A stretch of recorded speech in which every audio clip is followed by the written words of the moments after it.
and welcome to Arbitral Insights, a podcast series brought to you by our International Arbitration Practice lawyers here at Reed Smith. I'm Peter Rosher, Global Head of Reed Smith's International Arbitration Practice. I hope you enjoy the industry commentary, insights and anecdotes we share with you in the course of this series, wherever in the world you are. If you have any questions about any of the topics discussed, please do contact our speakers. And with that, let's get started. Hello, everyone, and welcome back to our latest edition of our Spotlight on Arbitral Insights podcast series. And I'm delighted to have with us today as my guest, the fabulous Eunice Shang-Simpson. Hello, Eunice. Hello, Gautam. Thank you very much for that. It's really good to see you. And I'm going to introduce you like I always do. And in these things, my challenge with introducing you is to try to keep it to a manageable amount because you're too gracious. No, you are such an illustrious person. But I'm going to try and do this as summarily as I can. So for our listeners, Eunice, apart from being a great friend, is an international arbitrator, mediator, and speaker. Eunice was formerly a council member of the Law Society of England and Wales. She is currently a lecturer practitioner at Canterbury Christ Church University in England and has recently achieved her PhD. Many congratulations again on that, Eunice. A superb achievement. And we'll touch upon your PhD thesis in the course of our podcast. She focuses, in terms of her practice, in international trade and investment arbitration, including investor-state dispute resolution. Eunice is a member of the Ghana Bar, as well as being a solicitor advocate here in England and Wales. And she truly is, as I said in the course of my introduction a while ago, very illustrious. She also has experience of being a Crown Prosecutor and advising on policy. She, as I mentioned, is also an academic, and we'll touch upon that in the course of our podcast. One other thing, and the great thing about doing these podcasts is we get constant updates. And just on this morning of this podcast, just before we were about to record this, I noted the wonderful news that Eunice has been made a freeman, but I'd like to say a free woman, or a free person of the Worshipful Company of Arbitrators. And that was further to a ceremony last week in London at the Mansion House.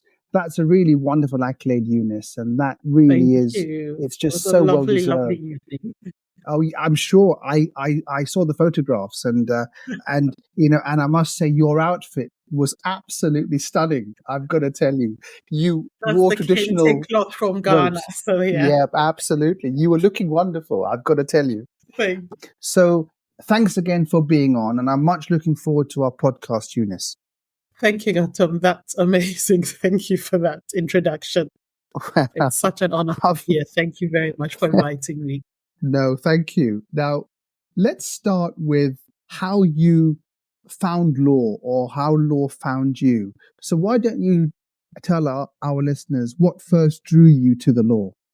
Well, I've always been insatiably curious, I must say, since I was a child, always asking why not, and stuff like that.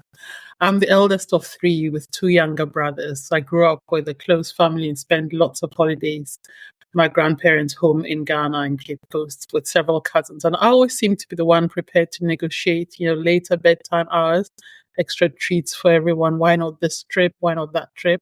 So after a while, the grown-ups started to say, well, I bet she'll be a lawyer. She's always arguing. And it kind of became a backdrop to my thinking without my being conscious of it, actually. The only lawyer I knew growing up was my grand-uncle, Lawyer Saki Skek, who was a lawyer and a politician in Ghana. He was always very encouraging and supportive of me. So I guess I wanted to be like him when I grew up. And that's how it all started. That's amazing. Thank you. And, I've got to tell you, looking back to when I was a student many years ago, it just reminds me one of my most impactful lecturers that I ever had was a lawyer who also became a QC, as it then was here, but who was from Ghana, and he was a Ghana lawyer too. His name was Frank Panford. Don't And know him. and Frank was he taught us, well, he taught me the law of tort, but he also taught conflicts of law. And Right. he was a brilliant legal mind. And I remember as a much younger man in my teens, this is back in my late teens when he was teaching Uh-huh. me, I just remember how impactful he was. And Yeah. so that just came to mind. I mean, it just shows Yeah. these podcasts are not scripted. They flow. But look, thank you for that. And so in the course of your wonderful career so far, who have been your career mentors and your biggest inspirations? Oh my gosh, so many, Gautam. Where do I start? So shout out. So I warn you, there's so many. And I've been incredibly, incredibly fortunate in having so many mentors and inspirational people in my life, my career, I must say. So first of all, I shout out to Willie Fugger, who's the founding Fugger and Co.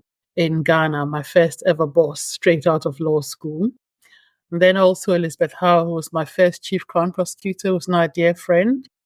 Mike Kennedy, who was president of Eurojust when I was working at our European and International Policy Division, CPS headquarters in London. And Lord Peter Goldsmith, KC, who we used to brief on policy matters when I worked at AID in London when he was Attorney General. He was hugely inspirational. He managed to understand our brief so quickly and get to the bottom of it. When you brief somebody and they just cut straight to the chase and you think, oh my gosh, he totally got this. And he's been on a flight from the US when we sent that by email. I'm thinking he's actually taken all this on board. So does he not sleep? It was that kind of inspirational person.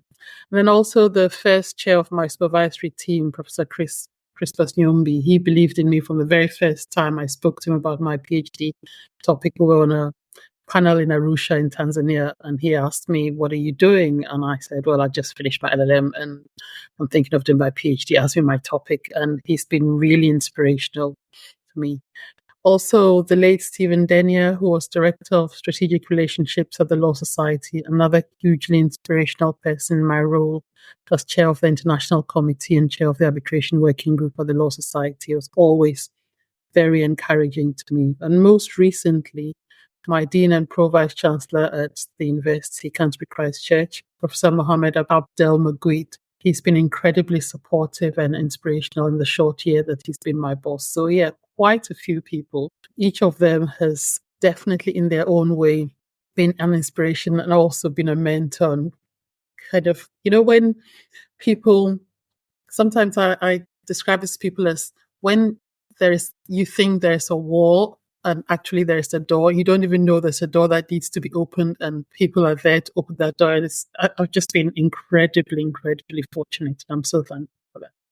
Well, that's an incredible list in itself. And I completely agree with you, Eunice, that we're all the product of people who've been there for us, Totally. who've supported us, Yeah, and been generous with their time, their mentorship, their knowledge, exactly. and who've just believed in us. Yeah. Yeah. And I liked what you just said a moment ago, that you might be there and you might think there's a wall, but actually there's not a wall, there's only a door. And Exactly. that's And a you don't very even nice way know. of putting it. It's very good. No, that in itself would be something that I'm sure our listeners will take as one of the nuggets from this podcast. I hope so. Well, they will definitely. Now, one of the things I mentioned in my introduction is that you are an arbitrator as well as being an arbitration practitioner. Mhm. So what, first of all, got you interested in the field of arbitration? Oh, that's another interesting story. So after I left the CPS, I applied to study international law with international relations at the University of Kent. Now, a couple of weeks into the term, I was informed that the international relations aspect of the course that I had started was no longer available. There had been a mix-up of some sort in the curriculum, and I was offered international commercial law. I think about this. I've been doing criminal practice all my life, and I had no idea, except College of Law, Guildford back in the day, but international commercial law, I was not happy. But there seemed to be no other choice, so reluctantly I agreed. And one of my modules was WTO law. Shout out to Professor Donatella Alessandrini, who was my lecturer then. And another module was international arbitration, taught by Professor Gwenga Odunton. It was he who suggested to me that I seemed to have an aptitude for the subject. So he suggested that I contact Chartered Institute of Arbitrators, become a student member, and then find out if I could be offered some exemptions on the membership route due to my previous working experience. So I thought, okay, why not just listen to him? So I did, and the rest is history, as they say. But another shout out must go to Jonathan Wood, who, before he was president of Chartered Institute of Arbitrators, took part in what they called a Meet the Officers webinar. This was during lockdown, and I attended that. And while I was listening to them, I realized from his introduction that his career had started as a criminal defense lawyer, highlighted by a successful acquittal for a mother charged with murder. So I reached out to him via email because I'd never come across anyone who had made the successful transition from criminal practice to an arbitration practice. He was also very gracious and very encouraging, and has remained so today. In fact, he graciously agreed to chair a Vismooth style workshop for my students on the 1st of May, which was a great success. So here am I, from arbitrator to prosecutor. And that's how I got interested in arbitration. Well, that in itself is an inspiring story. It just shows the doors can open. Exactly. And you can move through the doors. Just because you start out as a prosecutor doing criminal law doesn't mean you can't then get involved, as you are, in investor state arbitration on the one hand. So again, that's another, I'm sure will be another source of great inspiration to many people listening to this podcast. Thank you. And, I was talking about some of your career highlights. And obviously you go from prosecutor, you've advised on policy, you become a practitioner, you're an academic, and we'll come to your academia in a short while in this podcast. But just in terms of if you were to step back in just a nice, humble way, I'm not asking you to sort of big yourself up, because I know it's always hard for people to big themselves up, but just tell us in the course of your career, some of the highlights that if you were to look back in the course of what you've done, some of the highlights or some of those transformational moments in your career. I mean, that would be great if you could do that, please.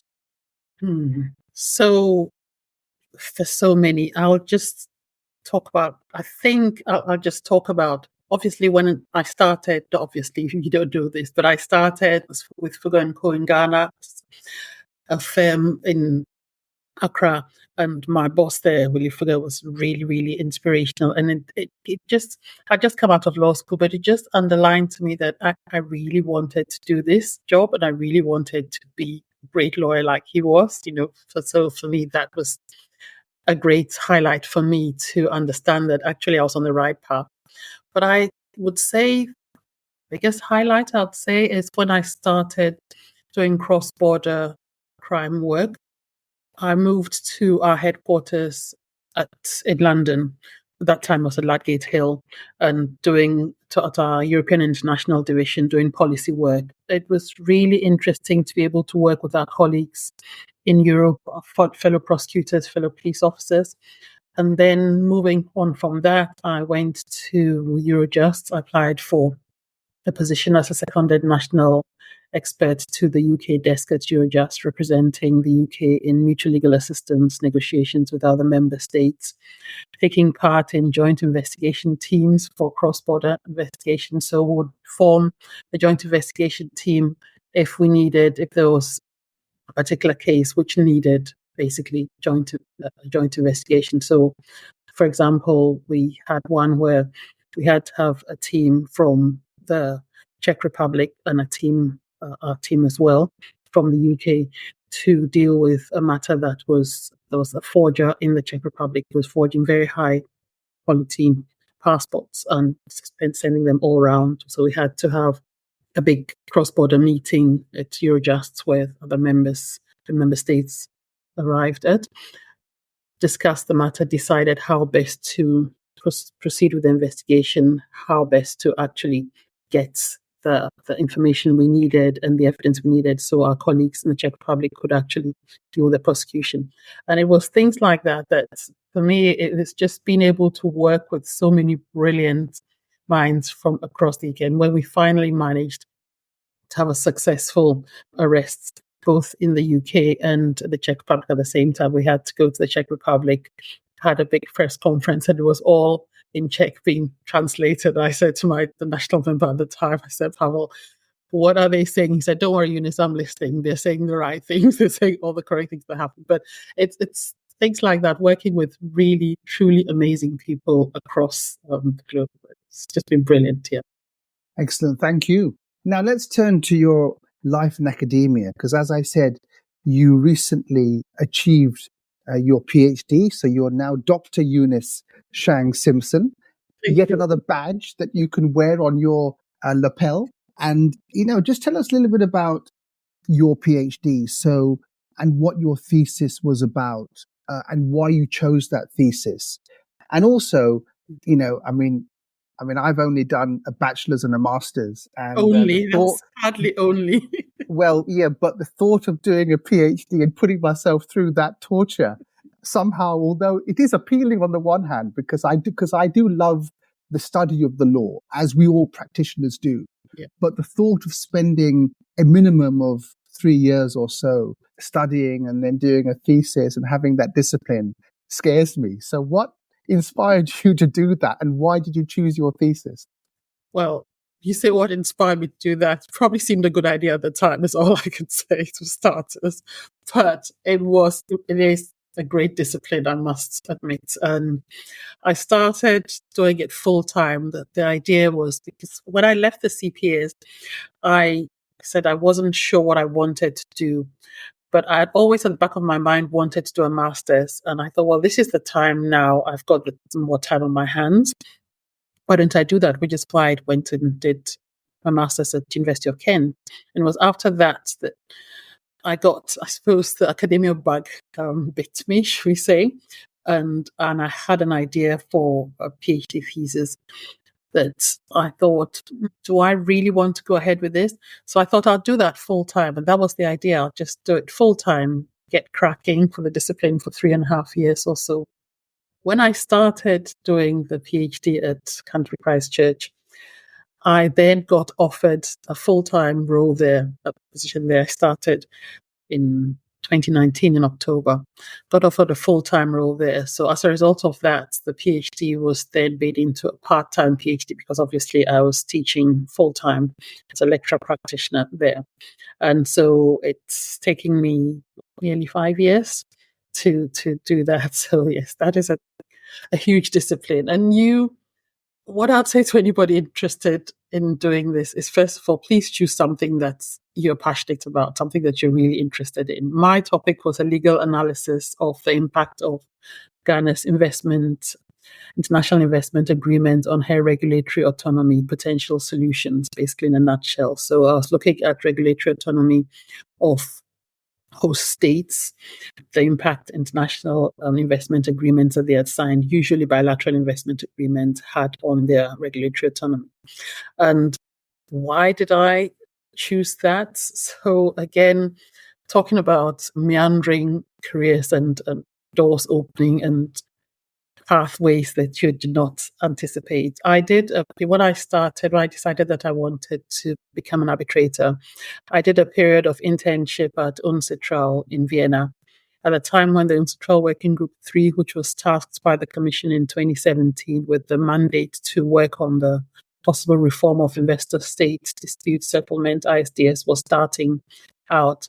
And I had the opportunity to go along to New York to listen to the deliberations of Working Group 3, the UN there, which was a great experience in itself. And that got me interested in the problems that abound in the ISDS universe. It's not all bad by any stretch of the imagination, but there are problems, which is why Working Group 3 is in place, looking at how best to resolve these. And that got me really interested in, okay, is there another way? Is there possibly another way of resolving these or getting to the bottom of these problems? And my view was that it's better to start at the negotiating table to ensure that there are provisions that are fair to both parties, not provisions whose sole aim is the protection of the investors' investments, which is how it all started 50 plus years ago. And has not changed much, but it is changing now. But anyway, that was my journey, and that's what I was interested in. And yes, that's what my PhD was about. Well, very well done. It's a wonderful accolade. And, Thank you know, you. again, you were clearly passionate about that subject, as you said. If someone wants to do this, they need to choose something that they're passionate about because it's a big commitment to Definitely. do. And hopefully now, are there plans to publish your thesis as a book? Well, funny you should say that. So my examiners graciously suggested after they put me out of my misery when I came back, because what obviously at Viva they grill you for an hour and a half, something like that. Then you go away and have a cup of coffee or whatever you need to do to calm yourself down. Then they deliberate and then they call you back. So when they called me back, first thing they did was very graciously put me out of my misery by announcing that I had actually passed the Viva. And then they suggested that they would be happy to provide any guidance and assistance if I wanted to publish my work. So once I've completed my minor corrections, I will definitely take them up on their offer. And then we'll see where that leads. Yeah. No, you should definitely do that. I really think you should. You know, I'm again, and again, this again shows this is completely unscripted because I never script these podcasts. Another one of my excellent lecturers that I had a big impact on me, and this time on my master's, was Dr. Fidelis Auditar, a KC, who practices from 3 to 4 South Square in London. Right. A wonderful legal mind, and he was one of my lecturers on my master's, and he did his PhD thesis, which was then published as a book and was one of the core textbooks Wow. on our course. Really? And it's called, and I still remember the name, Legal Aspects of Receivables Financing. And Fidelis is a I don't remember incredible. the name. It must have made an impact on you Oh for yeah, sure. yeah, no, and it's still such an influential book. But I still remember the clarity of thought and the how learned he was in speaking and in writing was a big influence. And as a younger man, you know, when you see people like that, who are your teachers, who are literally your teachers, Literally, yeah. you learn a lot and you try to emulate them. Absolutely. So I'd like to think that many people will emulate you as a consequence of your publication. So I look forward to seeing the book in due course once you've made those corrections, and I'm sure there'll only be about 2 things you change. I look forward to seeing that. So now, what's next for you in terms of academia? Like now because you're obviously lecturer, you've done your PhD.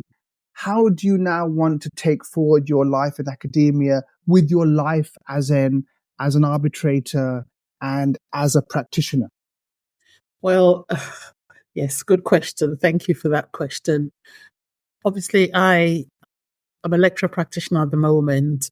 My other hat actually in academia is, I mentioned my dean, who's been very inspirational. A year ago, I applied for what they refer to as an 0.4, which is a part-time role within the university. So now I'm part-time as a lecturer and part-time as faculty strategic lead for equity and inclusion. So I'll be working very hard with my colleagues on the EDI team here to ensure that we really not just saying it, but we're in reality a proper exemplar for equity and inclusion in the higher education space in that role as faculty strategic lead for equity and inclusion. And to work to make sure that our students, both our home students and our international students, all have a really positive experience here and feel that they belong in an environment where they're fully supported to be actually the best that they can be in terms of not just their grades, but also in terms of preparing them for their future careers. So, for example, as part of my lecturer practitioner role last year, we set up a series of internal Vismut competitions here at the university, and the team that actually won, I'm so proud of them because they were first year students at the time and they actually won the competition. So we took them to the Vismut in Vienna this year. And that's the kind of thing that I want to go ahead to do more of, to bring my practitioner experience to bear on my lecture experience, and then as my equity and inclusion strategic lead role as well. So that's short term, that's what academia has for me. Yeah. That's fabulous. And this again leads beautifully. Again, it's completely unscripted how nicely you said what you said, because it leads into what I was going to ask next. One of the Okay. things that I know you and I share a great passion for is better and greater diversity, equity, and inclusion. You and I first came across each other in that context, Yes, in the scope of a research project that you and I were both being interviewed for. that is true. And I came away from that session much enlightened, I've got to tell you, by Why speaking is to that everyone. good? I want to ask you that. No, it was incredible. No, I think that was a great experience for us all because there's no monopoly on wisdom and Yeah. we all learn from each other. So, Yes. your role at Christ Church Canterbury, as you mentioned, will involve achieving greater and better equity, inclusion, diversity for students, both home students and foreign students. But, one of the things that's always interesting to me is how we achieve that. Mhm. Now, it's clearly important that people can see people like you leading from the front, right? Because it means a lot Yes. when Yes. someone sees someone and they think, wow, I want to be like them. Mhm. But just tell us just a few things in summary. I mean, I know time is against us, but just a few things that you think will be critical for you in your role to achieve that greater diversity, equity, and inclusion. With regards to arbitration and equity and inclusion in the arbitration field, I think what we need to do is not to be afraid to question the status quo. What I mean by that is that not to be afraid of setting, for example, meaningful targets and holding ourselves accountable for achieving those targets. So the reason why I'm saying this is very recently, yesterday actually, as chair of the International Committee of the Law Society, I was conducting interviews for new members for our committee yesterday. And I was very impressed by a firm which had set definite targets for a certain percentage of female partners in their practice. They achieved that before the target date. So they reviewed it and they set an even more ambitious target to be reached by 2029 with transparency. And I think that's really important so they could be held accountable. Another prospective candidate described his approach to EDI by saying that we're all diverse and what makes the difference is inclusion, that it's important to receive an invitation to the party, yes, but are we allowed to sit down and eat? And are we allowed to dance at the party, or does the invitation come with a veiled caveat of behave in a certain way? So I think it's important that we make our students, when we talk about the university, and also arbitrators of all backgrounds, feel included, feel that they belong at the table, and feel that literally there's a space for them at the table. Practice. I also think we need to get behind initiatives like Mandeli's Women in Arbitration, where she highlights achievements by women in arbitration every Friday. If you don't follow it, you should. It's really, really impressive.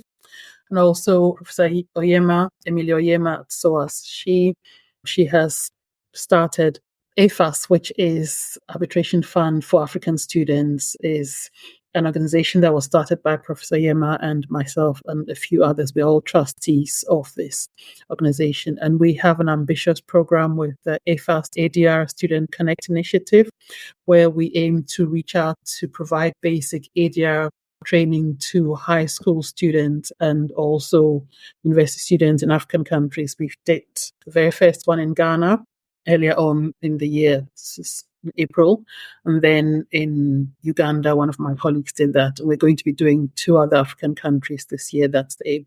But the whole idea is to get African students at a very basic level, the high school level, interested in arbitration, then be able to connect them with the university students, connect them with practitioners in their jurisdictions, and eventually connect them with practitioners outside their jurisdiction to have almost like a pipeline of arbitrators who know from the outset that they have the support of practitioners in the field and that there's a pathway for them. So there isn't this feeling of, well, perhaps I'm not going to be able to progress in my career, but actually to know that they will be supported throughout the career. So those are the initiatives that I think we should be seriously looking at when we're talking about equity and inclusion in arbitration. Yeah, brilliant. And, it's all wonderful. And, thank you for sharing those great thoughts with us. Alas, time has caught up with us, but we always end these podcasts because it's very popular with our listeners with some more light-hearted questions. And you will be no exception, because it's always nice to ask some of these more lighthearted questions of fabulous guests like yourself. So let me ask you two questions, which are just brief questions, and you can just give your thoughts on this. So most of us have a favorite album that we love, and it's often difficult because I know I've got more than one. But is there a favorite album of yours that you enjoy listening to, and why is it your favorite album? Okay, this is going to be a bit sad, but I have a favorite album, which is Stefan Mocchio's Tales of Solace. And he's actually brought out a very new album called Legends, Myths, and Lavender Fields recently in the past month. But I love this because that was my constant backdrop in the library when I was studying. He has a lot of music. He is a piano player, and he's an exquisite piano player, and his music has been a backdrop to a lot of my studies. So for me, those are definitely that, his Tales of Solace, and another one, Le Jardin de Monsieur Monet, and also this new one, which I'm going to be listening to when I'm not studying. Well, that sounds good. And you can note and give him a shout out in the preface to your book, your thesis. I will. That his music helped you, and stuff. Yeah. So, and then last question is this: have you got a favorite travel spot that you love to go out by yourself or with your family? So my favorite travel spot of all time that I love to go is a little place, or just a little place, up in the Lake District called Andescar. Don't know, most people have never heard of it, but it's our best kept secret. And it's just amazing because you can just be there by yourself or with family. It's my little bolt hole. I just love time there. I usually go there in January because I have a timeshare there. And people say, why'd you go to the Lake District in January? Well, I happen to love the store. I'm crazy like that. And I love walking in all kinds of weather. We all say there's nothing like bad weather. It's just badly dressed people.